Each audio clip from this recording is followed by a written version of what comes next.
La nounou est restée figée en voyant sa photo d'enfance dans le manoir du millionnaire. Le soleil de la Provence commençait à décliner lorsque le car s'arrêta devant les imposants portails en fer forgé.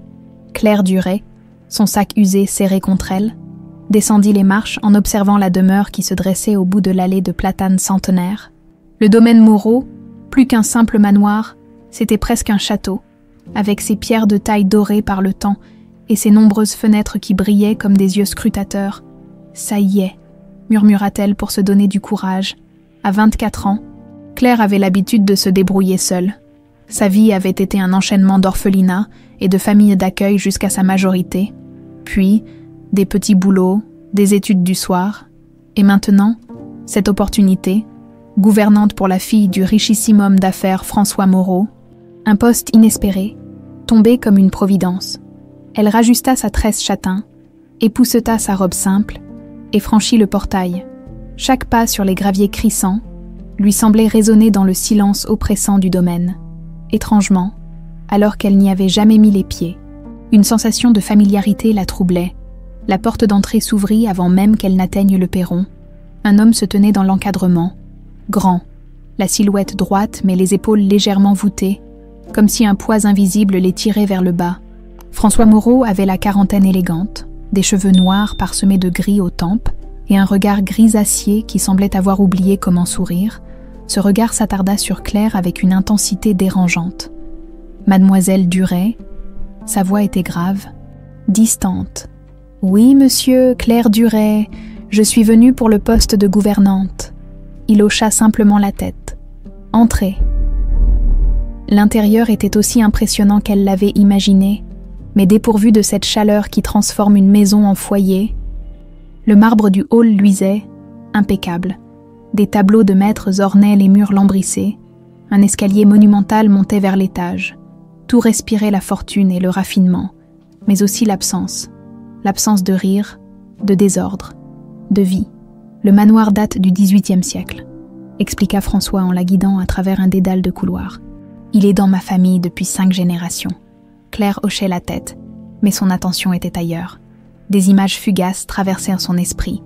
Une course dans ce même couloir, une chute près de cette commode, une cachette derrière ce rideau de velours. D'où venaient ces impressions? « Vous vous sentez bien ?» demanda soudain François, la scrutant. « Oui, pardonnez-moi, c'est juste. L'émotion du premier jour. » Il la conduisit jusqu'à une porte entr'ouverte. À l'intérieur, une petite fille aux longs cheveux noirs jouait silencieusement avec une poupée.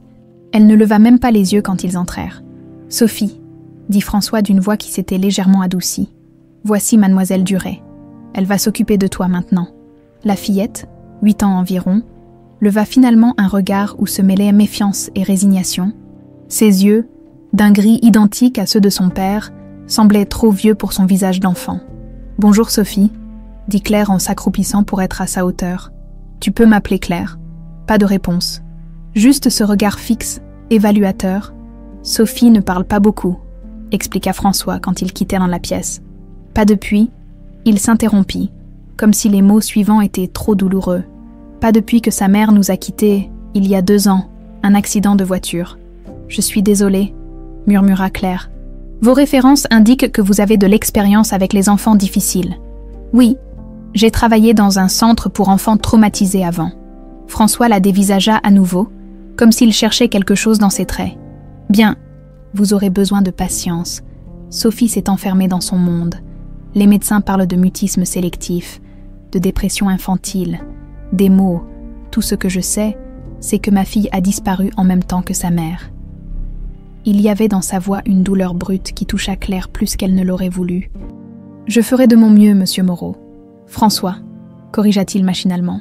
« Venez, je vais vous montrer votre chambre et mon bureau, pour les questions administratives. » La chambre de Claire était simple mais confortable, avec une vue sur les jardins et le grand chêne qui dominait la propriété. Une fois ses affaires posées, François la conduisit à son bureau, une vaste pièce tapissée de livres reliés de cuir. « Vous signerez votre contrat ici, » dit-il en se dirigeant vers une imposante table en acajou. Mais Claire ne l'écoutait plus. Son regard venait de se figer sur un cadre photo. Posé sur le bureau, une photographie d'une petite fille en robe blanche, avec un sourire timide et des yeux lumineux, Une petite fille aux traits si similaires aux siens que cela en était troublant. Ses mains se mirent à trembler. Le souffle lui manqua. Qui est cet enfant ? Parvint-elle à articuler, la gorge nouée. François suivit son regard, et son visage se ferma comme une porte claquant dans la nuit. « Ma première fille », répondit-il, la voix soudain rauque. « Elena, elle a disparu il y a 16 ans. » Elle avait 8 ans. Le monde sembla vaciller autour de Claire. Sa vision se troubla. Sans un mot, elle s'excusa et sortit précipitamment, cherchant refuge dans la première pièce qu'elle trouva. Une salle de bain. Elle verrouilla la porte et s'effondra contre le mur. Le cœur battant à tout rompre, ce n'était pas possible. Ça ne pouvait pas être une coïncidence. Les mains tremblantes, elle sortit de sous son chemisier le pendentif qu'elle avait toujours porté, un médaillon en argent avec les initiales gravées, et même Elena Moreau, son vrai nom, sa vraie identité. Elle était revenue chez elle sans le savoir, dans cette maison où elle était née, auprès de ce père qui l'avait perdue, face à cette sœur qu'elle n'avait jamais connue. Dehors, le soleil avait définitivement disparu derrière les collines, plongeant la Provence dans l'obscurité.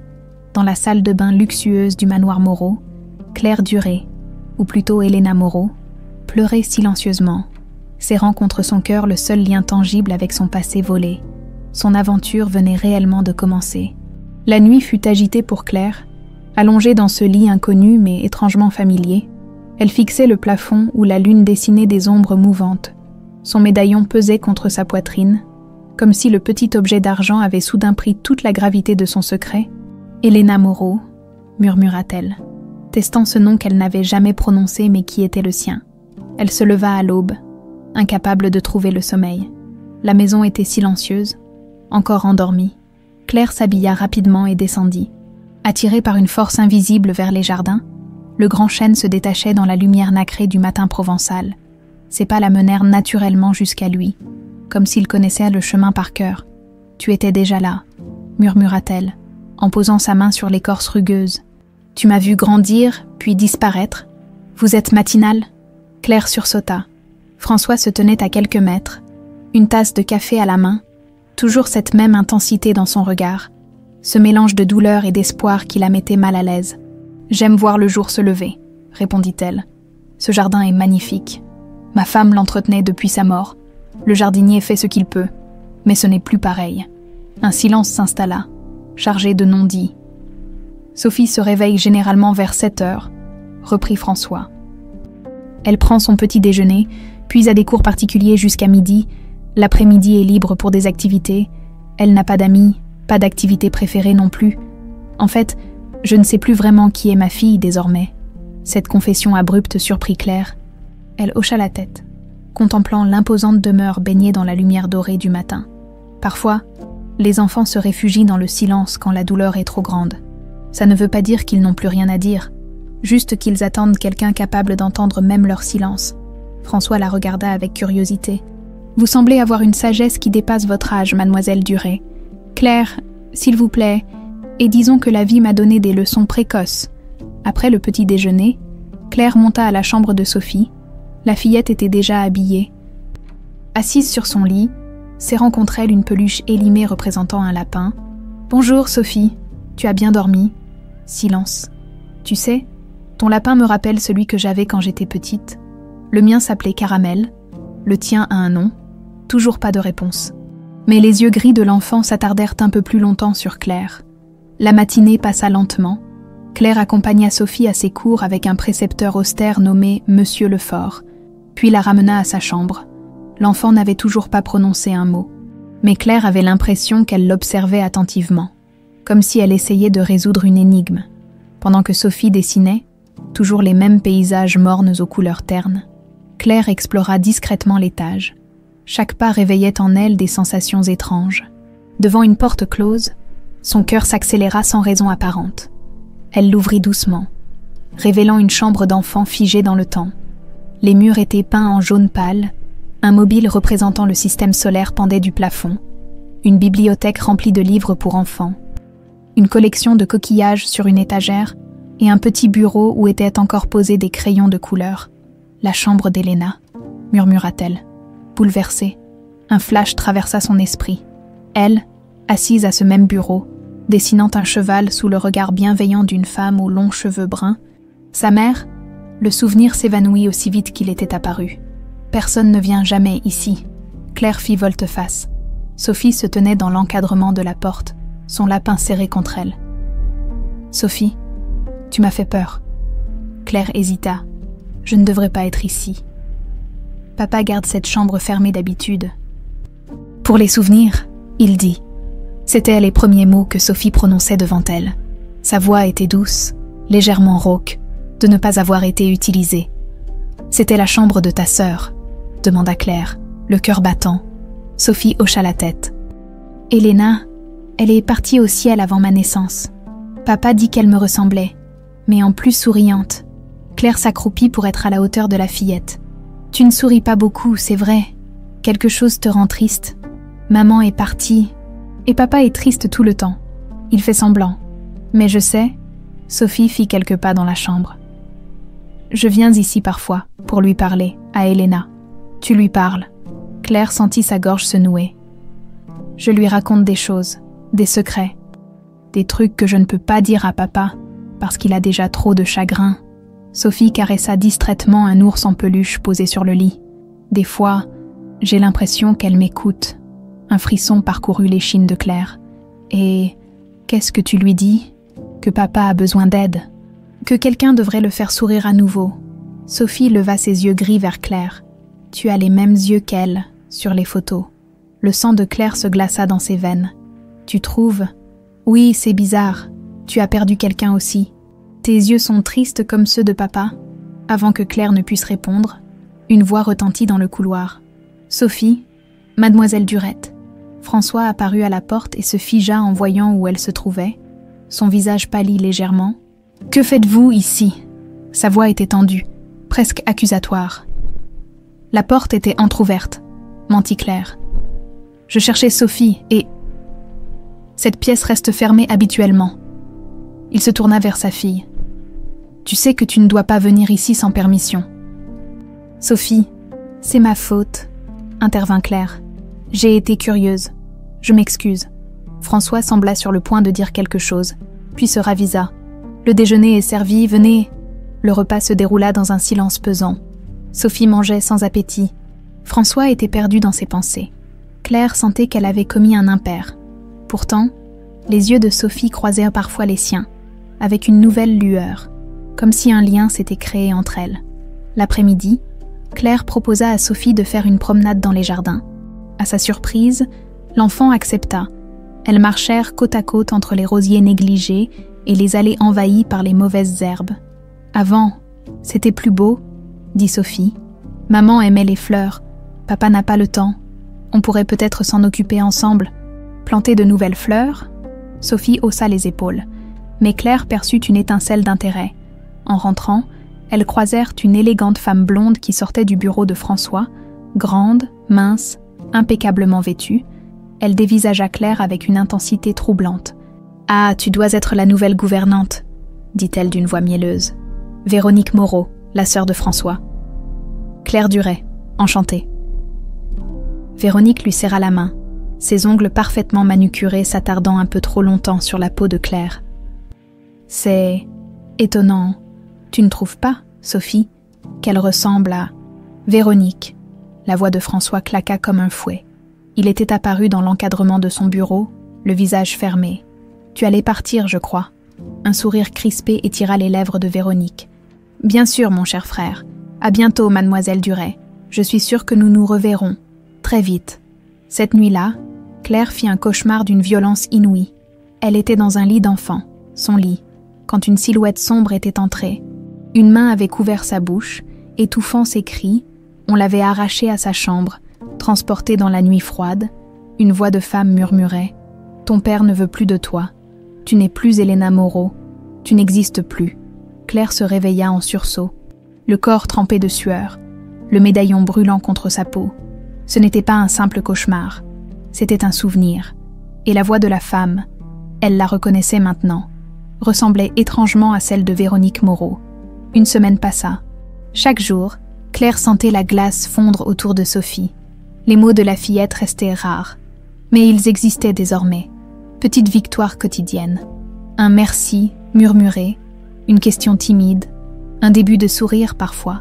Ce matin-là, elles déjeunaient ensemble dans la cuisine. François était parti tôt pour Paris, pour affaires. « Tu veux de la confiture ?» proposa Claire en poussant le pot vers Sophie. La petite fille l'observa un moment, puis demanda abruptement « Pourquoi tu es triste quand tu crois que personne ne te regarde ?» Claire faillit renverser son café. « Je ne suis pas triste. Si, comme papa, vous souriez, mais vos yeux restent tristes. » Sophie tartina méticuleusement son pain. « C'est parce que tu as perdu quelqu'un aussi. » La perspicacité de l'enfant était déconcertante. Claire choisit ses mots avec soin. « J'ai perdu ma famille quand j'étais petite. Un peu comme toi avec ta maman. Mais moi, c'était tout le monde. Tu étais dans un orphelinat, comme Oliver Twist. » Un sourire effleura les lèvres de Claire. « Oui, un peu. Sauf que je n'ai pas eu à voler pour manger. » « Et tu n'as jamais retrouvé tes parents ?» La question innocente frappa Claire en plein cœur. « Non, je ne sais pas ce qui leur est arrivé. Ce n'était pas vraiment un mensonge. » Elle ignorait pourquoi elle avait été arrachée à sa famille, pourquoi son père n'avait pas pu la retrouver. « C'est pour ça que tu comprends la tristesse, » dit Sophie d'un ton étrangement adulte. Papa dit que certaines personnes font semblant d'être gentilles, mais ne comprennent pas vraiment. Plus tard dans la matinée, pendant que Sophie était avec son précepteur, Claire explorait à nouveau le manoir. Elle se sentait comme une voleuse. Mais chaque pièce éveillait en elle des souvenirs fugaces. Une odeur, un son, une texture. Dans un salon rarement utilisé, elle découvrit un piano à queue. Ses doigts effleurèrent les touches sans les enfoncer. Un nouveau flash. Elle, beaucoup plus petite, assise sur les genoux d'un homme qui lui apprenait une comptine simple. « Vous jouez ?» Claire sursauta. François se tenait dans l'encadrement de la porte. Elle ne l'avait pas entendu revenir de Paris. « Non, j'admirais juste l'instrument. Il est magnifique. Il appartenait à ma mère. » François s'approcha. Elena commençait à prendre des leçons. Avant, sa voix s'éteignit. Claire sentit son cœur se serrer. « Et Sophie ?» demanda-t-elle pour changer de sujet. Elle ne joue pas. Elle a refusé d'apprendre. Je crois qu'elle considère que c'était le domaine d'Elena, même si elle ne l'a jamais connue. Il passa une main lasse sur son visage. « Comment va-t-elle aujourd'hui ?»« Mieux, je crois. Elle parle un peu plus. Avec vous, pas avec moi. » Il y avait de l'amertume dans sa voix, mais aussi une pointe d'espoir. Claire hésita, puis osa. « Peut-être pourriez-vous partager une activité avec elle, quelque chose de simple, comme planter des fleurs dans le jardin. » François la regarda avec surprise. « Des fleurs. Sophie m'a dit que sa mère aimait le jardinage, que le jardin était plus beau avant. » Un éclair de douleur traversa le visage de l'homme. Hélène passait des heures dans ce jardin, après sa mort. Je n'ai plus eu le cœur à m'en occuper. Sophie voudrait peut-être le faire revivre, avec vous, pour la première fois. Claire vit quelque chose s'adoucir dans le regard de François. Je pourrais essayer ? L'après-midi même, à la stupéfaction du jardinier, François Moreau retroussait ses manches pour planter des rosiers avec sa fille cadette, Sophie, d'abord silencieuse. Commença à poser de petites questions sur les fleurs, sur ce que sa mère préférait. François, maladroit au début, finit par se détendre. Claire les observait de loin, le cœur serré par une émotion complexe. Joie de les voir se reconnecter, et douleur de rester à l'écart de ce tableau familial qui aurait dû l'inclure. Le soir venu, alors que Claire bordait Sophie, la fillette lui dit « Papa a souri aujourd'hui, un vrai sourire qui va jusqu'aux yeux. C'est grâce à toi. » « Non, c'est grâce à toi. » Sophie hésita. « Tu pourrais nous raconter une histoire. Papa dit que maman le faisait avant. » « Bien sûr. Quelle histoire voudrais-tu entendre ? Une avec une princesse perdue qui retrouve son royaume ?» Claire sentit un frisson la parcourir. « Je connais justement une histoire comme ça. » Au milieu de son récit improvisé d'une princesse arrachée à son château et élevée parmi les gens ordinaires. François apparut à la porte. Claire s'interrompit, gênée. « Continue, » dit-il doucement. Sophie aime les histoires de princesses.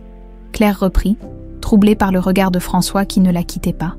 Quand Sophie s'endormit enfin, ils sortirent de tous deux dans le couloir. « Vous avez un don avec elle, » murmura François. « En quelques jours, vous avez fait plus que tous les spécialistes en 2 ans. Les enfants sentent quand on les comprend vraiment. Et vous la comprenez parce que vous avez vécu quelque chose de similaire. » Claire se raidit. « Comment ça ? Vos dossiers mentionnent que vous avez grandi en foyer, que vous n'avez pas connu vos parents. C'est vrai, admit-elle, soulagée qu'il ne soupçonne rien d'autre. Ça crée une sorte de compréhension mutuelle. François l'invita à descendre prendre un verre de vin sur la terrasse. La nuit était douce, parfumée de jasmin. Ils parlèrent de Sophie, de ses progrès. Puis la conversation dériva vers le passé de Claire. Un passé en grande partie inventé, où elle mêlait vérité et mensonge avec précaution. « Et cette cicatrice ?» demanda soudain François, désignant une fine ligne blanche sur le poignet de Claire. Elle tressaillit. Cette marque était bien réelle. Un souvenir de la nuit de son enlèvement, quand elle s'était débattue et avait heurté l'encadrement d'une porte. « Un accident d'enfance », répondit-elle évasivement. « Je suis tombée. »« Curieux », murmura François. Elena avait exactement la même cicatrice. Elle s'était blessée en tombant dans l'escalier. Le sang de Claire se glaça. Elle but une gorgée de vin pour masquer son trouble. Une coïncidence ? Bien sûr, mais son regard s'était fait plus perçant. Le lendemain matin, alors que Claire et Sophie se promenaient dans le parc, la fillette l'entraîna vers un endroit qu'elle n'avait pas encore exploré. Derrière une haie de buis se trouvait un petit cimetière familial, avec quelques pierres tombales anciennes. Sophie s'arrêta devant une tombe plus récente. « C'est maman », dit-elle simplement. « Je lui parle aussi, parfois. » Claire lut l'inscription. « Hélène Moreau, bien-aimée épouse et mère. » Les dates indiquaient qu'elle était morte à 38 ans, 2 ans auparavant. « Elle était gentille », demanda doucement Claire. « Très. Elle sentait bon et elle chantait toujours. » Sophie pointa une autre pierre tombale, plus petite et plus simple. « Et ça, c'est pour ma sœur. » Claire s'approcha, le cœur battant. Sur le marbre blanc était gravé « Elena Moreau, notre ange, 1993-2001. » Mais il n'y a personne dessous, précisa Sophie. Papa dit qu'on n'a jamais retrouvé son corps. C'est juste pour avoir un endroit où penser à elle. Claire dut s'appuyer contre un arbre, submergée par l'émotion. Une tombe à son nom, la preuve qu'on l'avait pleuré, qu'on ne l'avait pas oublié. Tu viens. Sophie tirait sur sa manche. Je veux te montrer un autre endroit secret. L'enfant la conduisit jusqu'au grand chêne, où une balançoire en bois pendait d'une branche robuste. C'était celle d'Elena, expliqua Sophie. Papa l'a réparée pour moi, mais je n'aime pas trop y aller. Ça le rend triste quand il me voit dessus. Pourquoi ? Il dit que je ressemble à Elena quand je suis sur la balançoire, que c'est comme voir un fantôme. Claire regarda la balançoire qui se balançait doucement dans la brise. Encore un souvenir. Elle, riant aux éclats, poussée toujours plus haut par son père qui riait avec elle. « Tu peux essayer », proposa Sophie. « Tu es grande, mais elle est solide. » Comme hypnotisée, Claire s'assit sur la planche de bois usée. Le monde semblait soudain différent vu de là, plus simple, plus lumineux, puis une voix brisa cet instant de grâce. « Tiens donc, une gouvernante qui joue pendant ses heures de travail. » Véronique Moreau s'avançait vers elle, élégante dans son tailleur crème. Son sourire n'atteignait pas ses yeux. « Tante Véro » dit Sophie sans enthousiasme. « Ma chérie » Véronique l'embrassa distraitement, son regard fixé sur Claire. « Je vois que vous prenez vos aises, mademoiselle Duret. » Sophie me montrait le jardin, répondit Claire en se levant. Sur la balançoire d'Elena, comme c'est, touchant. Le ton était venimeux. « Sophie, va donc chercher ton dessin pour me le montrer. Celui dont tu m'as parlé ?» Quand la fillette fut partie, Véronique s'approcha de Claire. « Vous avez fait forte impression sur mon frère et ma nièce. J'essaie juste de faire mon travail. » « Votre travail ?»« Oui. » Véronique l'examina de haut en bas. « D'où venez-vous exactement, mademoiselle Duret ? Vos références semblent impeccables, presque trop. Je ne comprends pas ce que vous insinuez. » « Non. Alors laissez-moi être claire. Je veille sur cette famille, sur ses intérêts, sur son patrimoine. Les personnes qui s'immiscent dans nos vies ont tendance à disparaître. » La menace était à peine voilée. Claire sentit un frisson glacé parcourir son échine. Le même que dans son cauchemar, la même voix, le même parfum entêtant. Est-ce une menace, Madame Moreau ? Un simple constat ? Véronique sourit, carnassière. Profitez de votre séjour au manoir, qui sait combien de temps il durera. Les mots de Véronique résonnaient encore dans l'esprit de Claire, longtemps après leur confrontation. Les personnes qui s'immiscent dans nos vies ont tendance à disparaître. Ce n'était pas une simple mise en garde. C'était une menace qui ravivait des souvenirs enfouis. Une fois Sophie couchée, Claire se glissa dans la bibliothèque du manoir. Si Véronique avait vraiment orchestré son enlèvement 16 ans plus tôt, il devait exister des traces, des preuves. La pièce immense regorgeait de livres anciens, mais aussi d'archives familiales et de journaux soigneusement conservés. Que cherchez-vous à cette heure? Claire sursauta violemment. Martine, la vieille gouvernante qui s'occupait de l'intendance du manoir, se tenait dans l'encadrement de la porte, une tasse de tisane à la main. Je n'arrivais pas à dormir, je cherchais quelque chose à lire. Martine l'observa avec un regard perçant qui semblait lire en elle. Dans les archives familiales, Claire rougit, prise en flagrant délit. À vrai dire, j'étais curieuse au sujet de l'histoire de cette famille. Un silence s'installa. Martine s'approcha lentement et posa sa tasse sur une table. « Vous voulez savoir ce qui est arrivé à Elena, n'est-ce pas ?» Sa voix était douce, presque un murmure. Le cœur de Claire manqua un battement. « Comment ? Je vous observe depuis votre arrivée, votre façon de regarder certains objets, de vous arrêter dans certains endroits, et puis... » La vieille femme hésita. « Vous lui ressemblez tellement. » À Elena. J'étais déjà là quand elle a disparu. J'ai aidé à l'élever depuis sa naissance. Les yeux de Martine se remplirent de larmes. Une nuit, elle était là, dormant paisiblement. Le lendemain matin, son lit était vide, comme si elle s'était évaporée. Claire s'assit lentement, les jambes tremblantes. Que s'est-il passé ensuite? La police a cherché partout. Monsieur François est devenu comme fou. Il a engagé des détectives privés, offert des récompenses. Madame Hélène, sa première épouse, a fait une dépression nerveuse. Elle n'a jamais vraiment guéri de cette perte. Et Véronique, comment a-t-elle réagi? Le visage de Martine se durcit imperceptiblement. Mademoiselle Véronique a été pragmatique. Elle a insisté pour que la vie continue. C'est elle qui a convaincu Monsieur François de faire ériger cette pierre tombale. Même sans corps, pour tourner la page, disait-elle. Claire sentit un frisson la parcourir. Vous pensez qu'elle pourrait avoir eu quelque chose à voir avec la disparition? Martine regarda nerveusement autour d'elle, comme si les murs pouvaient entendre. Ce n'est pas à moi de dire de telles choses, mais je me suis toujours demandé... Elle baissa encore la voix. Après la disparition d'Elena, Véronique a pris beaucoup plus de place dans les affaires de la famille. Les entreprises Moreau étaient en difficulté à l'époque. François, anéanti, lui a laissé les commandes. En quelques années, leur fortune avait doublé sous sa direction. Un mobile financier, murmura Claire. Je ne devrais pas vous avoir dit tout cela. Martine se leva brusquement. Oubliez cette conversation. Attendez, une dernière question. François n'a jamais soupçonné sa sœur. Monsieur François adorait Elena. Elle était toute sa vie après sa disparition. Il n'était plus que l'ombre de lui-même. Véronique était son roc, sa conseillère. Comment aurait-il pu la soupçonner? Martine soupira. Mais vous, pourquoi cet intérêt? Qui êtes-vous vraiment, Claire Duret? Claire hésita longuement. Pouvait-elle faire confiance à cette femme qu'il avait connue enfant? Je ne peux pas vous le dire, pas encore, mais je vous promets que mes intentions sont bonnes. Martine l'étudia longuement, puis hocha la tête. Le tiroir du bas, derrière vous, vous y trouverez les journaux de l'époque. Et si vous voulez vraiment comprendre, cherchez dans le bureau de monsieur. Il garde un dossier sur l'enquête, fermé à clé, bien sûr.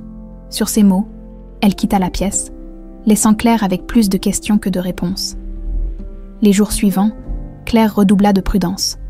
Véronique semblait multiplier ses visites au manoir, toujours avec ce même regard scrutateur.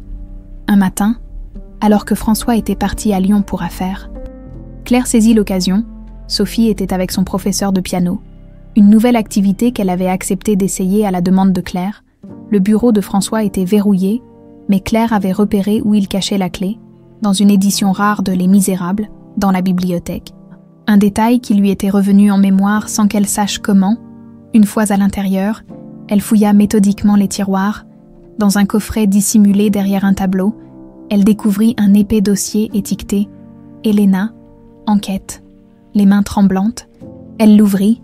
Des rapports de police, des témoignages, des photos de recherche dans les bois environnants, et puis une série de lettres anonymes reçues par François au fil des ans, lui donnant de faux espoirs sur la localisation de sa fille. Claire sentit la nausée l'envahir en réalisant la cruauté de ces fausses pistes qui avaient dû briser le cœur de son père encore et encore. Au milieu des documents, elle trouva un article de journal plus récent, daté de l'année précédente. Il relatait l'arrestation d'un certain Marcel Dubois pour divers délits. Un détail attira son attention. L'homme avait été autrefois chauffeur pour la famille Moreau, et il avait été renvoyé juste après la disparition d'Helena. « Claire, que faites-vous ici ?» Elle se retourna, paniquée. François se tenait dans l'encadrement de la porte, son visage passant de la surprise à la colère en voyant le dossier ouvert. « Je peux expliquer. » « Expliquer quoi ? Que vous fouillez dans mes affaires personnelles ?» Sa voix était glaciale. « Que vous violez mon intimité et rouvrez des blessures qui n'ont jamais guéri. » « Je suis désolée. Je cherchais juste à comprendre. » « Comprendre quoi ?» Il s'approcha menaçant. « Qu'est-ce que la disparition de ma fille a à voir avec vous ?» Claire recula, terrifiée par la fureur qu'elle lisait dans ses yeux si semblables aux siens. « Je voulais seulement vous aider, balbutia-t-elle, m'aider en ravivant la pire douleur de ma vie. » À cet instant, Sophie apparut derrière son père. « Papa, pourquoi tu cries ?» François se figea, comme ramené à la réalité par la voix de sa cadette. La colère sur son visage laissa place à une profonde lassitude. « Ce n'est rien, Sophie. Va dans ta chambre, s'il te plaît. » « Mais tu criais sur Claire. » Les yeux de la fillette s'emplirent de larmes. « Tu vas la faire partir, comme les autres. » « Sophie. » « Non. » La petite fille s'accrocha soudain à la jambe de Claire. « Je ne veux pas qu'elle parte. Elle est la seule qui me fait plus penser à maman morte tout le temps. » Le silence retomba, lourd, brisé uniquement par les sanglots étouffés de Sophie. François passa une main tremblante sur son visage. « Va dans ta chambre. Sophie, Claire et moi devons parler. Je te promets qu'elle ne partira pas. » Pour l'instant, quand l'enfant eut quitté la pièce à contre-cœur, François se tourna vers Claire. « Vous avez 5 minutes pour m'expliquer pourquoi je ne devrais pas vous renvoyer sur le champ. » Claire prit une profonde inspiration. Elle ne pouvait pas encore lui révéler la vérité, pas sans preuve concrète, mais elle devait gagner du temps. « J'ai grandi sans parents, sans savoir qui j'étais vraiment, » commença-t-elle. « Quand j'ai vu votre histoire, celle d'un père qui n'a jamais abandonné la recherche de sa fille, j'ai été touchée. Je pensais que peut-être, avec un regard neuf, je pourrais voir quelque chose que d'autres avaient à manquer. » François la dévisagea longuement. « Vous prenez beaucoup de liberté pour une simple gouvernante. Je sais, je suis désolée, mais j'ai trouvé quelque chose. » Elle lui montra l'article sur Marcel Dubois. « Cet homme a travaillé pour vous. Il a été arrêté récemment. Avez-vous pensé à le réinterroger ?» François prit l'article, son expression s'adoucissant légèrement. « Marcel, la police l'avait interrogé à l'époque. Il avait un alibi. Fourni par qui ? Par... » François fronça les sourcils. « Par Véronique. En fait, elle a témoigné qu'il travaillait pour elle ce soir-là. » Un silence s'installa tandis que François semblait reconsidérer certains événements sous un jour nouveau. « Ce sera tout, Claire, » dit-il finalement. « Je ne vous renvoie pas, pour Sophie. Mais ne vous avisez plus jamais de fouiller dans mes affaires sans permission. » Claire hocha la tête, reconnaissante, alors qu'elle se dirigeait vers la porte. François ajouta. « Et Claire, merci pour cet article. Je vais voir ce que Marcel a à dire maintenant que ma sœur n'est plus là pour garantir son alibi. » Cette nuit-là, Claire ne put dormir. Elle avait semé une graine de doute dans l'esprit de François. C'était un début, mais elle savait aussi qu'elle marchait sur une corde raide.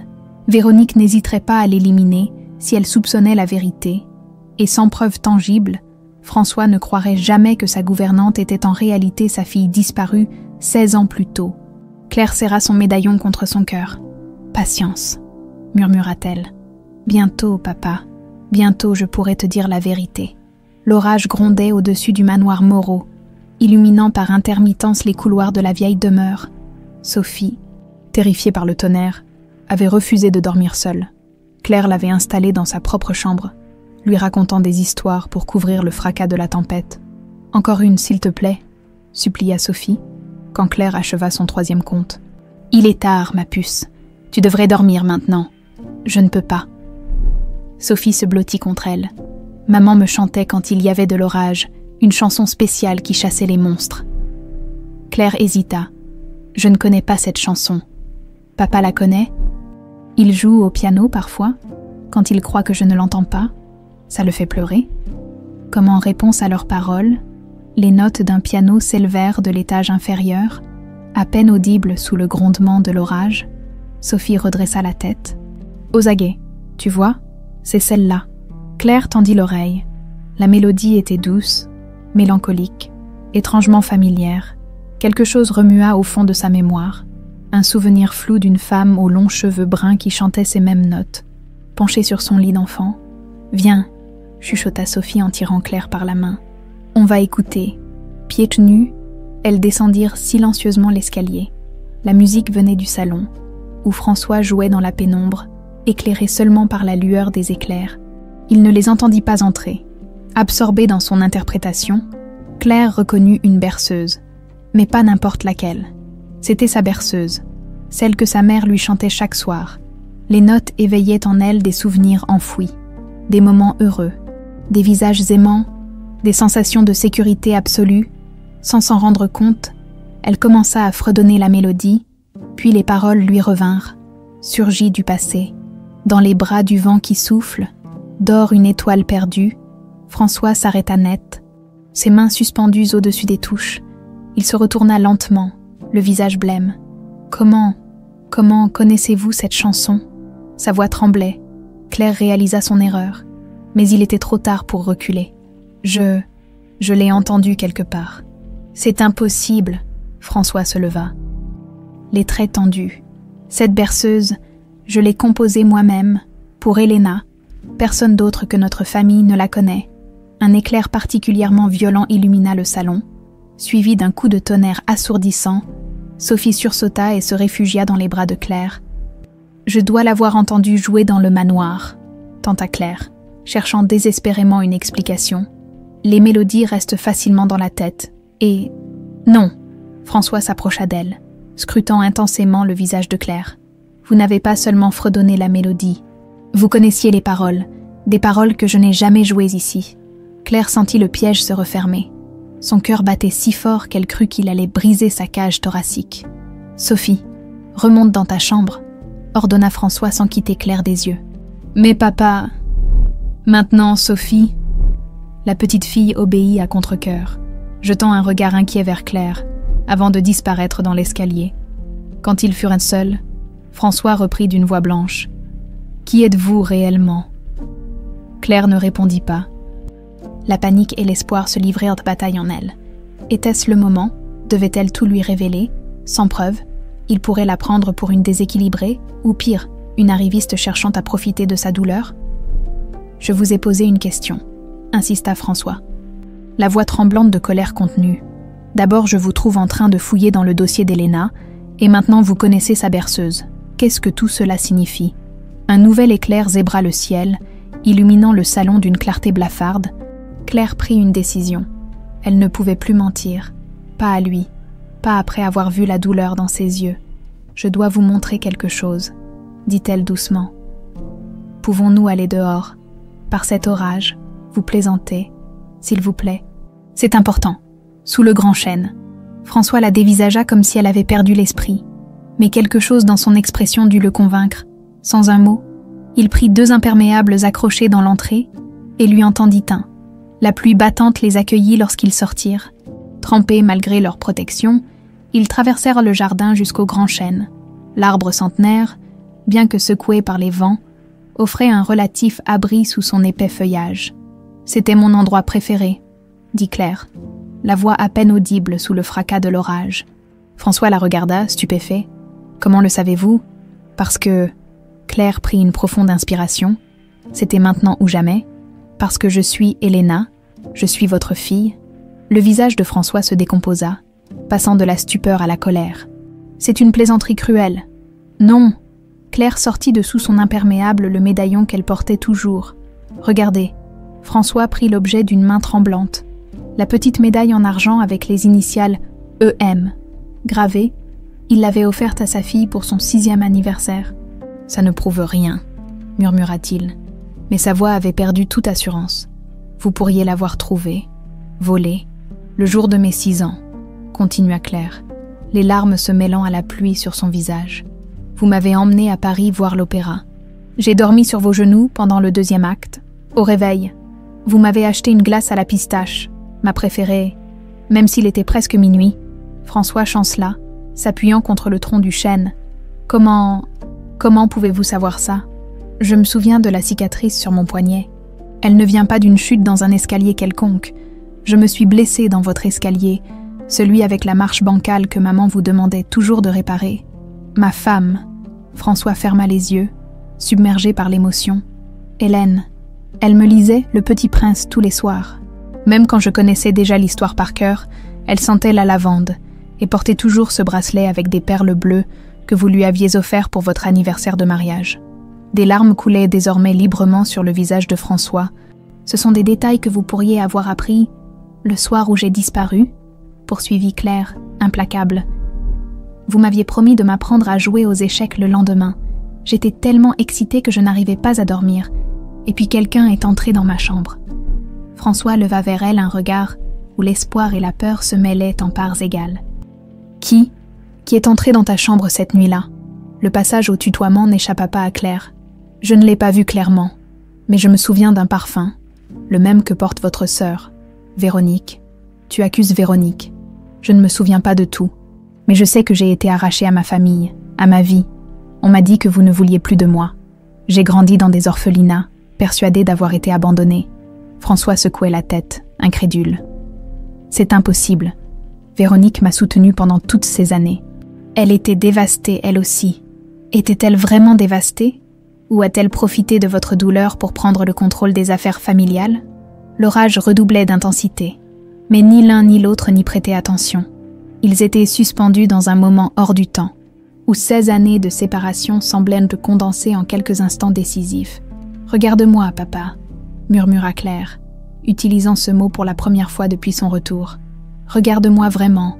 Tu ne vois pas maman en moi. Tu ne te vois pas toi-même. » François s'approcha d'elle. Scrutant chaque détail de son visage à la lueur des éclairs, ses doigts effleurèrent la joue de Claire, comme pour s'assurer qu'elle était bien réelle. « Tes yeux. » Sa voix n'était qu'un souffle. « Ils ont toujours été exactement comme les miens. » « Oui. Et cette façon que tu as de froncer légèrement les sourcils quand tu te concentres. C'était celle d'Hélène. » Claire hocha la tête, incapable de parler tant l'émotion l'étreignait. « Helena » François prononça ce nom comme une prière. Est-ce vraiment possible? À cet instant précis, une silhouette apparut à la lisière du jardin. Véronique Moreau, un parapluie à la main, les observait. Même à cette distance, Claire pouvait sentir son regard glacial. « François » appela Véronique.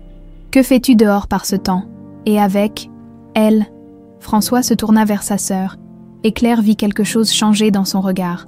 Une étincelle de doute, puis de suspicion. « Nous discutons, Véronique. Une discussion privée. Sous la pluie. Tu vas attraper la mort ?» Véronique s'approcha, et son regard passa de François à Claire, avec une méfiance grandissante. « Que se passe-t-il ici ?»« Je me posais justement la même question, » répondit François.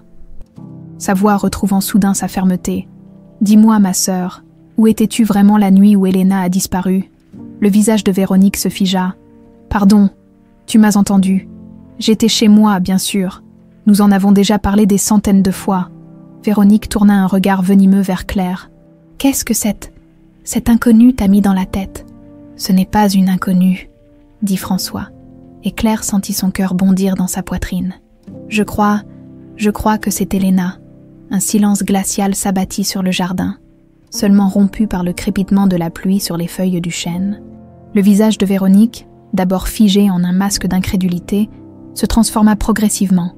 Un sourire froid étira ses lèvres parfaitement maquillées. « Helena » répéta-t-elle d'une voix doucereuse. « François, mon pauvre frère, tu perds complètement la raison. Regarde-la » insista François. « Regarde-la vraiment, Véronique. Ce visage, ces yeux, comment ai-je pu ne pas voir ?» Véronique balaya l'argument d'un geste agacé. « Une vague ressemblance, rien de plus. Tu vois ce que tu veux voir parce que tu n'as jamais accepté la mort d'Helena. Je n'ai jamais accepté sa mort parce qu'au fond de moi, je savais qu'elle n'était pas morte, » répliqua François, son regard passant de Claire à Véronique. « Et maintenant, je commence à me demander pourquoi tu as tant insisté pour ériger cette pierre tombale vide. » L'orage s'éloignait, mais la tension dans l'air était plus électrique que jamais. Claire observait les deux Moreau s'affronter, sentant que 16 années de mensonges et de manipulation atteignaient leur point de rupture. C'était pour ton bien, se défendit Véronique, pour que tu puisses faire ton deuil, reprendre goût à la vie, pour Sophie aussi, ou pour que j'arrête de chercher. François fit un pas vers sa sœur, pour que j'abandonne tout espoir de la retrouver. Véronique rajusta son foulard, visiblement mal à l'aise malgré son assurance apparente. Cette conversation est ridicule. Tu es dehors sous la pluie, à écouter les affabulations d'une opportuniste qui, elle connaît la berceuse, la coupa François. Celle que j'ai composée pour Elena, les paroles exactes que personne d'autre ne connaît. Le masque de Véronique se fissura légèrement. Une coïncidence où elle a fouiné, écouté aux portes, et le médaillon. François tendit le pendentif que Claire lui avait remis, celui que j'ai fait graver spécialement pour le 6e anniversaire d'Elena, celui qui a disparu avec elle cette nuit-là. Véronique fixa le bijou, et Claire vit quelque chose vaciller dans son regard, de la peur peut-être, une réplique, une contrefaçon, mais sa voix avait perdu de son assurance. « Pourquoi, Véronique ?» demanda François, sa voix soudain basse et dangereuse. « Pourquoi avoir fait ça? À ta propre nièce, à moi, ton frère.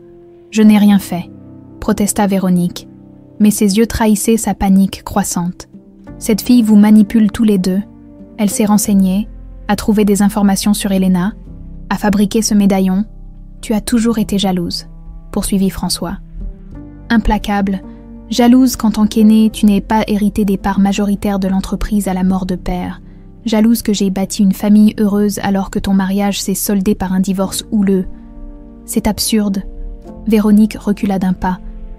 Je t'ai soutenue pendant toutes ces années. J'ai sauvé l'entreprise familiale pendant que tu te morfondais dans ton chagrin. Justement, François s'avança, réduisant la distance entre eux. Tu as pris les commandes quand j'étais au plus bas, tu as restructuré l'entreprise à ta façon, modifié les statuts, changé les investissements, tu as profité de ma faiblesse. Un éclair de colère traversa le regard de Véronique. J'ai fait ce qu'il fallait faire. L'entreprise était au bord de la faillite. Tu étais incapable de prendre la moindre décision rationnelle. Parce que ma fille avait disparu, rugit François. Ma fille de 8 ans s'était volatilisée dans la nuit. Comment aurais-je pu me préoccuper de contrats et de marchés financiers? Claire fit un pas en avant, ne pouvant rester silencieuse plus longtemps. C'était le plan, n'est-ce pas? Me faire disparaître pour que mon père soit trop dévasté pour diriger l'entreprise? Vous laissant le champ libre, Véronique tourna vers elle un regard chargé de haine. Tais-toi, tu n'es rien, tu n'es personne. Je suis Elena Moreau. Claire soutint son regard sans ciller. Et je me souviens du parfum que vous portiez cette nuit-là. Quand vous êtes entrée dans ma chambre, je me souviens de votre voix me disant que mon père ne voulait plus de moi. Mensonge, cracha Véronique. Divagation d'une fille déséquilibrée. Mais François observait sa sœur avec un regard nouveau. Comme s'il découvrait une étrangère, Marcel Dubois, dit-il doucement. L'ancien chauffeur, c'est lui qui a emmené Elena, n'est-ce pas, sur tes ordres, et c'est toi qui lui as fourni son alibi quand la police l'a interrogé. Le nom de Marcel sembla ébranler Véronique plus que tout le reste. Marcel était un ivrogne incompétent que j'ai dû licencier parce que tu étais trop faible pour le faire. Marcel est en prison maintenant, intervint Claire, pour d'autres crimes. Mais je me demande ce qu'il dirait si on l'interrogeait à nouveau sur la nuit du 23 juin 2001, s'il savait que la piste mène désormais directement à vous. Le visage de Véronique pâlit sous son maquillage parfait. Ses yeux allèrent de François à Claire, comme un animal traqué cherchant une issue. « Tu n'as aucune preuve », murmura-t-elle finalement. Ce n'était pas une dénégation, mais un aveu. François vacilla comme sous l'impact d'un coup physique. « Mon Dieu !» souffla-t-il. « C'était vraiment toi. » Véronique sembla prendre une décision. Son visage se durcit, et une froideur calculatrice remplaça la panique dans ses yeux. « J'ai fait ce qui était nécessaire, » dit-elle d'une voix glaciale. « Tu étais faible, François, toujours à te préoccuper de ta précieuse famille au lieu de l'héritage de notre père. Cet enfant allait tout hériter un jour. Elle qui ne comprenait rien aux affaires. Rien à notre histoire. Elle avait 8 ans, s'écria François, horrifié. Elle aurait grandi, pris des décisions, peut-être même vendu à des étrangers. Notre patrimoine, notre nom. Véronique parlait maintenant avec une passion dévorante. J'ai protégé ce que notre père avait bâti. Ce que son père et son grand-père avaient bâti avant lui, en arrachant une enfant à sa famille, en la condamnant à grandir seule, abandonnée. La voix de François tremblait d'une rage contenue. « Je ne l'ai pas tué », précisa Véronique, comme si cela constituait une circonstance atténuante. « J'aurais pu, mais je ne l'ai pas fait. Je l'ai juste éloignée. Elle a eu une chance de vivre, ailleurs. » Claire s'avança, le visage ruisselant non plus de pluie mais de larmes. « Vous m'avez dit que mon père ne voulait plus de moi, que je n'étais plus Elena Moreau. Vous avez brisé mon monde en 1000 morceaux. »« J'ai été généreuse !» insista Véronique, et Claire fut stupéfaite par la conviction qui transparaissait dans sa voix. Cette femme croyait réellement en la justesse de ses actes monstrueux. François secoua la tête, l'incrédulité et le dégoût se disputant sur son visage. « Tu as détruit ma vie. Tu as détruit celle d'Hélène. Elle n'a jamais guéri de la perte d'Elena. Elle est morte de chagrin, Véronique. »« Hélène était faible, comme toi, » répliqua Véronique avec mépris. « Vous viviez dans un monde de sentiments, ignorant les dures réalités des affaires. Quelqu'un devait protéger l'empire Moreau. » Un silence lourd s'abattit sur les 3 personnes. La pluie avait cessé, mais l'air restait chargé d'électricité. François semblait avoir vieilli de 10 ans en quelques minutes, accablé par la trahison de sa propre sœur. « Je vais appeler la police », dit-il finalement. Véronique laissa échapper un rire sec, dépourvu d'humour. « Avec quelle preuve ? La parole d'une inconnue contre la mienne. Un médaillon qui pourrait être une copie, des souvenirs flous d'une enfant de 8 ans, 16 ans plus tard. Marcel parlera, affirma Claire. Marcel est un criminel multirécidiviste, sa parole ne vaut rien. Véronique rajusta son imperméable d'un geste élégant. Et si vous essayez quoi que ce soit contre moi, François, je détruirai tout ce qui reste de ta réputation. J'ai des documents, des témoins qui affirmeront que tu as détourné des fonds, que tu as eu des liaisons, que tu es psychologiquement instable depuis la disparition d'Elena. Qui croyez-vous que le conseil d'administration écoutera, le PDG dépressif qui prétend que sa gouvernante est sa fille disparue, ou la directrice financière qui a sauvé l'entreprise de la faillite? François serrait les poings, impuissant devant la froide détermination de sa sœur. « Tu ne t'en sortiras pas comme ça, » dit-il d'une voix sourde. « Je m'en sors depuis 16 ans, mon cher frère. » Véronique sourit, retrouvant son assurance. « Réfléchis bien avant de faire quoi que ce soit de stupide. Tu as déjà perdu une fille. Voudrais-tu risquer de perdre aussi Sophie, quand les services sociaux apprendront que son père est mentalement instable ?» Sur ces mots, elle tourna les talons et s'éloigna vers le manoir, droite et digne malgré la boue qui maculait ses chaussures de luxe. François et Claire restèrent immobiles sous le grand chêne, trempés et bouleversés. Lentement, François tendit la main et effleura la joue de Claire, comme pour s'assurer qu'elle était réelle. « Elena » murmura-t-il. « Ma petite fille, comment ai-je pu ne pas te reconnaître ? Elle ne gagnera pas, promit Claire. Saisissant sa main, « Pas cette fois. Je ne la laisserai plus jamais te faire de mal, » jura François. « Plus jamais. » Un mouvement attira leur attention. À la fenêtre du premier étage, le petit visage de Sophie les observait, ses grands yeux gris écarquillés de curiosité et d'espoir. Le soleil matinal filtrait à travers les rideaux de la chambre de Sophie. La fillette dormait encore, blottie contre Claire qui n'avait pas fermé l'œil de la nuit. Les événements de la veille tourbillonnaient dans son esprit. La confrontation sous l'orage, les aveux à peine voilés de Véronique, et surtout, ce moment où François l'avait regardée avec des yeux nouveaux, des yeux de père retrouvant sa fille. Un léger coup à la porte l'attira de ses pensées. François entra, les traits tirés mais le regard déterminé. « Tu n'as pas dormi non plus », constata Claire à voix basse pour ne pas réveiller Sophie. Il secoua la tête et s'assit au bord du lit. « Comment aurais-je pu ? J'ai passé la nuit à essayer de comprendre, de me souvenir, de chercher dans mes souvenirs des indices que j'aurais manqués. » Claire dégagea doucement son bras dessous Sophie et se leva. « Parlons dans le couloir », chuchota-t-elle. Une fois la porte refermée, François la dévisagea comme s'il la découvrait pour la première fois. « Je n'arrive toujours pas à croire que tu es là, que tu as toujours été vivante quelque part. Moi non plus. Je n'arrive pas à croire que je suis revenue ici, que je t'ai retrouvée. » Un silence chargé d'émotions s'installa entre eux. 16 années de séparation qu'aucun mot ne pouvait combler. « Comment dois-je t'appeler » demanda finalement François. « Claire ou Elena ?» Elle réfléchit un instant. « Elena » dit-elle fermement. « Je veux redevenir celle que j'étais, celle que j'aurais dû rester. » François hocha la tête, une lueur de fierté traversant son regard fatigué. « Il faut que nous parlions à Sophie. Elle doit savoir. Tu crois qu'elle comprendra? Que ce ne sera pas trop pour elle. Sophie est plus forte et plus perspicace qu'elle n'en a l'air. Et puis, il esquissa un faible sourire. Elle t'a déjà adoptée comme grande sœur sans le savoir. La vérité ne fera que confirmer ce que son cœur a déjà reconnu. » Quand Sophie s'éveilla 1 heure plus tard, ils étaient tous les 3 assis dans la cuisine ensoleillée. La fillette regarda tour à tour son père et Claire, intriguée par leur sérieux inhabituel. « Qu'est-ce qui se passe ?» demanda-t-elle en mordant dans son croissant. « Pourquoi vous faites ces têtes bizarres ?» François prit une profonde inspiration.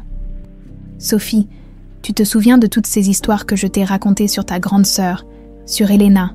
Sophie hocha la tête, soudain attentive. « Et si je te disais qu'Elena n'est pas morte, qu'elle a été perdue pendant très longtemps, mais qu'elle est revenue ?» La petite fille écarquilla les yeux.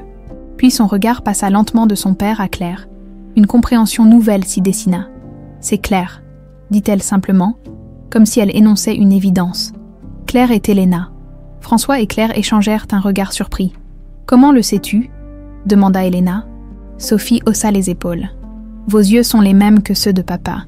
Et puis, tu connais des choses sur la maison que tu ne devrais pas connaître. » Et elle hésita. « J'ai fait un rêve où maman me disait que ma sœur était revenue pour nous aider. » Les yeux d'Elena s'emplirent de larmes. « Tu crois que c'était vraiment elle ?»« Je ne sais pas, peut-être. » Sophie descendit de sa chaise et vint se placer devant Elena, l'examinant avec un sérieux désarmant. « Est-ce que ça veut dire que je dois t'appeler Elena maintenant et que tu es vraiment ma sœur ?»« Oui, » murmura Elena. « Je suis ta grande sœur si tu veux bien de moi. » Pour toute réponse, Sophie se jeta dans ses bras. « J'ai toujours voulu une sœur, » confia-t-elle. « Les autres enfants en ont, mais pas moi. Enfin, je croyais. » François observait la scène. Submergé par l'émotion, ce tableau, ces 2 filles enlacées, lui avait été volé pendant 16 longues années. Il s'approcha et les enveloppa toutes les 2 dans ses bras. « Nous sommes une famille, » dit-il. À nouveau. Mais l'ombre de Véronique planait toujours sur ce bonheur fragile. Après que Sophie fut partie jouer dans le jardin, François et Elena s'installèrent dans le bureau pour élaborer une stratégie. « Véronique a raison sur un point, » admit François avec amertume. « Nous n'avons pas de preuves tangibles, pas encore. » Marcel Dubois pourrait témoigner, suggéra Elena. « J'ai appelé mon avocat ce matin.